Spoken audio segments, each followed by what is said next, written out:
I'm a proud bow hunter.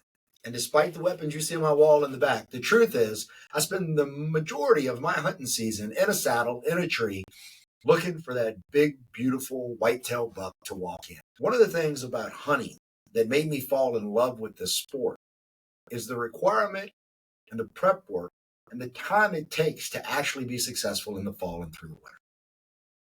And it got me thinking about how people go through life and how they expect that working hard and prep work is going to guarantee a result. And one of the things that hunters learn very early into this process is that there's so much that goes into this that you can do a million things right. But at the end of the day, you don't necessarily get a guarantee of an outcome. As a matter of fact, more often than not, you will not be successful in that hunt. It made me think about bow hunting in particular. And one of the things that we have to come to terms with is that I'm responsible for everything up until I release the arrow. After I release the arrow, what happens after that is out of my control. I am 100% responsible for making sure that I've put myself, my equipment, in the best possible position to be successful. But once I click that release, what happens between where I'm at and where that arrow finally lands, well, that's up to the path that it's going. There could be a sudden gust of wind. There could be, as crazy as it sounds, there could be a bird that flies in its path and it hits that. I've literally caught a bird on a fishing line before. Just casting, bird flew right into the hook. The buck, the doe could jump my string. Plenty of people have missed that big buck or that big mama doe, that freezer queen as they call her, because they jumped the string and literally dodged the arrow. You don't have any control over that. Sure, we can say, hey, you could aim lower, but everybody that gets their arrow duck thinks that they were aiming lower. After it's gone, you have to be able to live with the results.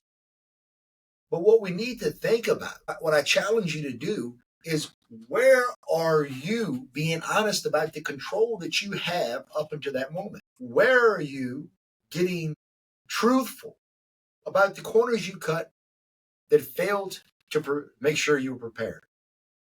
When we talk about preparation, where are you putting that prep off today in your life? And the results, you either hit or you miss. And how do you deal with that? How do you come back from that?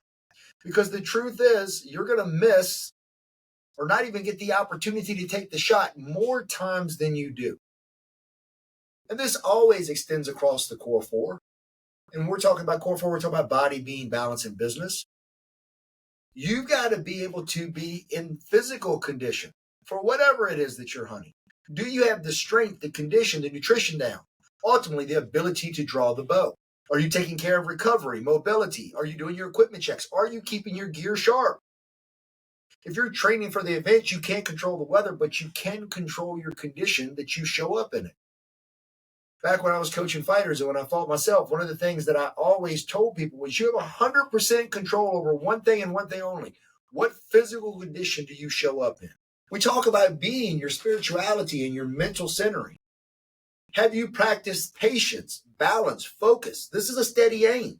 Do you have the wherewithal when your heart is beating out of your chest to pull that bow back, hit that nose as your touch point, get that center pin lined up, and make sure it's balanced and in the right place, and you're breathing regulated before you let the shot go? Your prayer, your meditation, your journaling, this is mental calibration. This is how you continue to steer your ship. Then you got to release the arrow and trust God in the wind. You've got to come to terms with the outcome. When we're looking at your relationship, your family, your shot is the moment that you speak truth, an act of love, or do you allow yourself to react, to be emotionally triggered and pulled? At the end of the day, you cannot control other people's actions, but you have 100% control over your preparation, your tone, and your intent. You have 100% control over the way that you choose to react. And make no mistake, spoken from a guy who has lost his temper more times than he should have. Guys who have said hurtful things when I got angry. It is always a choice. Your business is your professional discipline.